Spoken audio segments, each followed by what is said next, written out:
ناظرین گرامی، ہم ایران کی ثقافت، اس کے تمدن اور اس کے فرہنگ کے بارے میں بات کر رہے ہیں۔ دوسرا دور گلوبل مینجمنٹ کہلاتا ہے اور یہ مادھا کا دور ہے جو 600 قبل مسیح سے شروع ہوتا ہے۔ ہم دیکھتے ہیں کہ یہ نقشہ ہمیں بتاتا ہے کہ ایران 550 قبل مسیح سے 330 قبل مسیح تک تقریباً آدھی دنیا پر حکومت کر رہا تھا، اور اس کو great empires of the 6th century کا نام بھی دیا گیا ہے۔ دیکھ سکتے ہیں کہ ایران تقریباً یورپین کنٹری سے شروع ہوتا ہے اور چائنا تک پھیلا ہوا ہے اس کی سلطنت، اور اسے اس وقت میڈن امپائر کا نام دیا گیا ہے۔ آدھی دنیا پر تقریباً ایران اپنی فرمانروائی کر رہا ہے اور حکومت کر رہا ہے۔ مختلف اقوام ایران پر ہمیشہ سے حملہ آور ہوتے رہے، جن میں 3 اقوام کا ذکر کرنا میں یہاں پر بہتر سمجھتا ہوں: پارتھا، پارسا اور مادھا۔ یہ 3 اقوام تھی جو ایران پر حملہ آور ہوتی ہیں اور یہاں پر آ کر اپنا ٹھکانہ بناتی ہیں اور مختلف اغراض ان کے حامل تھیں۔ بعض لوگ کہتے ہیں کہ چونکہ ایران سرسبز علاقہ تھا، یہ شمالی علاقہ جات ایران کے تمام سرسبز تھے، جس کی وجہ سے لوگ یہاں پر غلہ بانی کے لحاظ سے اور کشاورزی اور کھیتی باڑی کے لحاظ سے کرنے کے لیے یہاں پر آئے اور یہاں پر آ کر اپنا مسکن بنایا۔ الغرض ایران کی اس دور کا جو بادشاہ تھا، جس کو بنیان گزار، مؤسس اور بانی کا نام دیا گیا، کوروش کے نام سے جانا جاتا ہے، جو 600 قبل مسیح میں اس کی پیدائش ہوتی ہے اور وفات 520 قبل مسیح میں۔ تاریخ میں اس کے مختلف نام ہیں۔ ایرانی اس کو کوروش کے نام سے جانتے ہیں، اس کے علاوہ سائرس اس کو انگلش میں کہا جاتا ہے، خورس بھی کہا جاتا ہے، اور ذوالقرنین اس کا نام اسلامی ہے، اور بعض لوگ قرآن کریم میں جو ذوالقرنین کا نام آیا ہے اس سے یہی مراد لیتے ہیں۔ اس نے بہت بڑے بڑے کارنامے کیے ایران کی تاریخ میں، جس میں مادھا اور پارسا جو صدیوں سے آپس میں لڑتے چلے آ رہے تھے، ان کو اکٹھا کیا، یکجا کیا۔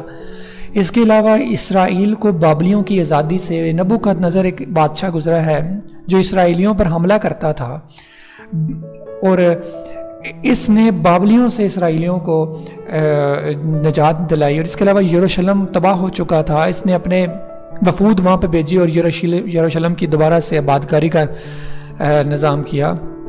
تاریخ میں منشور سائرس بہت مشہور ہے، جو کوروش کبیر نے لکھا۔ اس کو منشور سائرس کے نام سے جانا جاتا ہے، جو فرانس میں اس وقت فرانس کے میوزیم میں موجود ہے۔ یہ 1879 میں میسوپوٹامیا، جو کہ اب موجودہ عراق ہے، وہاں سے اس کو دریافت کیا گیا، جس کے اولین منشور حقوق بشر کا بھی نام دیا جاتا ہے۔ اس میں اگر اس کو ہم مطالعہ کریں تو ہمیں پتہ لگتا ہے کہ اس میں شجرہ نسب اس کا لکھا گیا ہے سارا۔ اس کے علاوہ خدا کی تعریف کی گئی ہے، زندگی گزارنے کے اصول لکھے گئے ہیں، اللہ کی مدد کے بارے میں لکھا گیا کہ کس طرح اللہ تعالیٰ نے اسرائیلیوں کی مدد کی، ایرانیوں کی مدد کی، اور اس کے علاوہ بابل کی حکومت کے ظلم اور رعایا کی اطاعت اور مکمل مذہبی آزادی کا جو پہلا درس ہے وہ منشور سائرس سے ہمیں ملتا ہے۔ اس کے علاوہ بردباری کی تعلیمات، یہودیوں کو آزاد کروانا اور واپس یروشلم بھجوانا، اور 2 اپنے حواری نہامایا اور عزرا کو آبادکاری کے لیے جو یروشلم بھجوایا، وہ تمام کی تمام باتیں منشور سائرس سے ہمیں ملتی ہیں۔ ہم دیکھتے ہیں کہ مقبرہ کوروش اس وقت شیراز میں موجود ہے، جو ایران کا ایک بہت ہی خوبصورت شہر ہے۔ لاکھوں ایرانی پوری دنیا سے یہاں پر آتے ہیں، اور بعض لوگ اسے اپنا کعبہ بھی کہتے ہیں۔ ایرانی اپنا کعبہ بھی اسے سمجھتے ہیں، جو نیشنل ایرانی ہیں، اور وہ وہاں پر جا کر بعض ایرانی جو بہت ہی زیادہ عقیدت رکھتے ہیں اور اپنے کوروش کو اپنا باپ تصور کرتے ہیں، اس کے کعبہ کی طرف اس مقبرے کا طواف بھی کرتے ہیں۔ اس کے بعد کوروش کے بعد دوسرا مقتدر ترین اور طاقتور ترین جو بادشاہ گزرا ہے، اس کا نام داریوش تھا۔ 550 قبل مسیح سے 480 قبل مسیح تک اس کا زمانہ ہے، اور یہ وہ تصاویر ہیں جو شیراز میں جو تخت جمشید ہے اس پر کندہ کی ہوئی تصاویر ہیں، جو ہمیں یہ دکھاتی ہیں کہ ایرانی بادشاہ کتنے مقتدر تھے اور کتنے طاقتور ترین تھے۔ جو ان تصاویروں سے ہمیں نظر آتے ہیں 480 قبل مسیح میں ایران کا نقشہ ہم دیکھا جا سکتا ہے. تقریباً وہی نقشہ ہے اور وہی اس کا ایریا ہے جو 660 قبل مسیح میں ایران کا تھا. داریوش نے بڑے بڑے کارنامے کیے ایران کی ترقی میں. نہر سویس کا نظریہ جو آج ہمیں ملتا ہے دراصل وہ داریوش نے ہی شروع کیا. دریائے فارس کو دریائے نیل کے ساتھ ملایا. سڑکوں کا جال 2600 کلومیٹر طویل جو جس کو بعد میں شاہراہ ریشم کے نام سے جانا گیا وہ بھی داریوش کا ہی کارنامہ تھا. ڈاک کا نظام، ترازو کا نظام، ٹیکس سسٹم، کرنسی. الغرض تاریخ میں جو پہلا طلاق نامہ ملتا ہے وہ بھی داریوش کے زمانے سے ہی ملتا ہے، اور اس کے علاوہ وراثت کے جو قوانین ہیں وہ بھی اسی زمانے میں بنائے گئے. ہم دیکھتے ہیں کہ اس وقت انڈیا اور آسٹریلیا میں بہت ہی اعلیٰ قسم کے پارک بنائے گئے ہیں جو انڈر گراؤنڈ ہیں، اور نکاسی کا ایک خاص انتظام کیا گیا ہے. اب تو موٹروں کے ذریعے پانی آسانی سے پہنچایا جا سکتا ہے، لیکن اس زمانے میں چونکہ موٹروں کا تصور نہیں تھا تو نالیوں کے ذریعے اور کے ذریعے یہ کام کیا جاتا تھا. تو باغوں کا جو نظام ہے وہ بھی داریوش نے اس زمانے میں شروع کیا. ہم دیکھ سکتے ہیں کہ اب یہی نظام ایران میں بھی فالو کیا جا رہا ہے.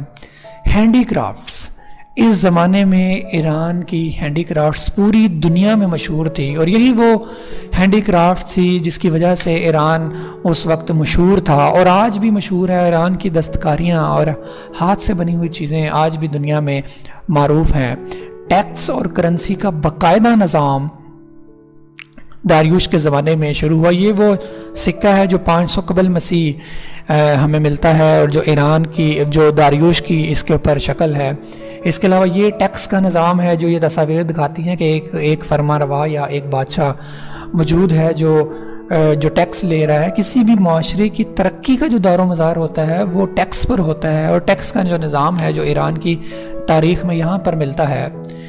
یہ وہ جگہ ہے جس کو تخت جمشید کہتے ہیں. داریوش بزرگ نے 500 قبل مسیح میں تخت جمشید کی بنیاد رکھی، جس پہ ایران کے اس زمانے میں حکومت کرنے والے تمام بادشاہوں کی تصاویر آپ دیکھ سکتے ہیں کہ یہاں پر کندہ کی گئی ہیں، تاکہ وہاں کے جو لوگ ہیں وہ ایرانی بادشاہوں کی جو مقتدر ہے اور ان کے اقتدار سے واقف ہو سکیں اور اپنی تاریخ کو یاد رکھیں. یہ اس وقت ایران کے فارس کے علاقے میں موجود ہے جو اس وقت دارالخلافہ تھا.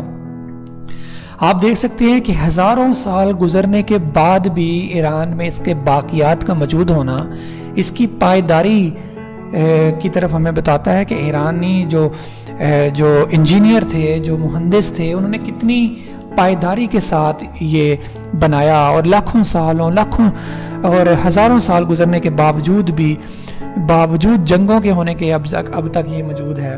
ہخامنشیان کا جو یہ سلسلہ ہے اس میں ہم یہ بادشاہوں کی تصاویر دیکھ سکتے ہیں کہ بادشاہ کس طرح کھڑے ہیں، اور پھر ہاتھوں میں ہاتھ دے کر کھڑے ہونا. اور یہ تصویر ہمیں یہ نشان دلاتی ہے کہ یہ ایک پیغام ہے صلح کا، صفائی کا، امن کا، محبت کا، آچی کا، جو ایرانی بادشاہوں نے دیا، اور ایک بادشاہ کا پیغام دوسرے بادشاہ تک منتقل ہوتا رہا. ہم نے دیکھا ہے کہ بعد میں آنے والے بادشاہ کرسی کے حصول کے لیے، طاقت کے حصول کے لیے ایک دوسرے کو مارتے چلے گئے، لیکن ہخامنشیان کا دور ہمیں یہ تصاویر ہمیں بتاتی ہیں کہ جب ایک بادشاہ تخت پر براجمع ہوتا تھا تو وہ پچھلے بادشاہ کا دیا ہوا پیغام اور اس کا جو سلسلہ ہوتا تھا اسی کو جاری رکھتا تھا. اور یہی وجہ تھی جو ایرانی جو نظام تھا اس کی ترقی کا بنا. ہم دیکھتے ہیں کہ یہ تخت جمشید جو بہت ہی خوبصورت جگہ ہے اور ایرانی تاریخ کا جو اس دور کی ایرانی تاریخ کا واحد ذریعہ ہے، یہ اس کا فرنٹ ڈور ہے، اور اس پہ شیروں کی تصاویر بھی کندہ کی گئی ہیں جو جیسے کہ میں نے بتایا کہ ہزاروں سال گزرنے کے باوجود بھی ابھی تک اپنی حالت میں موجود ہے. یہ بڑے بڑے ہال تھے جو اس وقت تھے جو ایرانی بادشاہ یہاں پر اپنی تقریب بنائی جاتی تھی. یہاں پر یہ مردے جلایا کرتے تھے اور یہاں پر یہ اب بھی وہاں پہ موجود ہے، اور لاکھوں ایرانی پوری دنیا سے یہاں پر آتے ہیں. اس کے علاوہ سیاح بھی اس جگہ کا رخ کرتے ہیں۔ یہ نقش رستم ہے، جب آپ شیراز جاتے ہیں تو نقش رستم وہاں پر ہے۔ کہتے ہیں کہ رستم نے یہاں پر اپنا بادشاہ جو تھا اس وقت کا، وہ یہاں پر براجمع ہوتا تھا۔ خامنشیہ دور کے جو بادشاہ تھے وہ یہاں پر رہتے تھے۔ شیر کی علامت ہمیشہ سے ایران کی جو طاقتور ہونے کا ایک منظر ہے، نشان ہے، وہ دکھاتا رہا ہے۔ الغرض تخت جمشید میں آپ جب جاتے ہیں تو دیکھتے ہیں کہ دیواروں پر جگہ جگہ شیر کی تصاویریں کندہ کی گئی ہیں۔ یہی وہ وجہ ہے جو ایران کو مختلف اقوام کے اوپر اپنی برتری کو ظاہر کرنے والا بناتی ہیں۔ تیسرے دور جو کراس روڈ آف سویلائزیشن ہے، انشاءاللہ اس کے بارے میں تفصیلی بات ہم بعد میں کریں گے آنے والے لیکچرز میں۔ فی الحال آپ سے اجازت چاہتا ہوں۔ امید ہے کہ آپ کو یہ لیکچر میں بیان کیے گئے نکات پسند آئے ہوں گے۔ انشاءاللہ تعالی ہم مل کر ایران کے بارے میں، ایران کو ایکسپلور کریں گے، ایران کی تاریخ کے بارے میں بات کریں گے۔ آپ سے گزارش ہے کہ آنے والے لیکچرز کو غور سے سنیں اور اپنی رائے کومنٹ سیکشن میں دیتے جائیں۔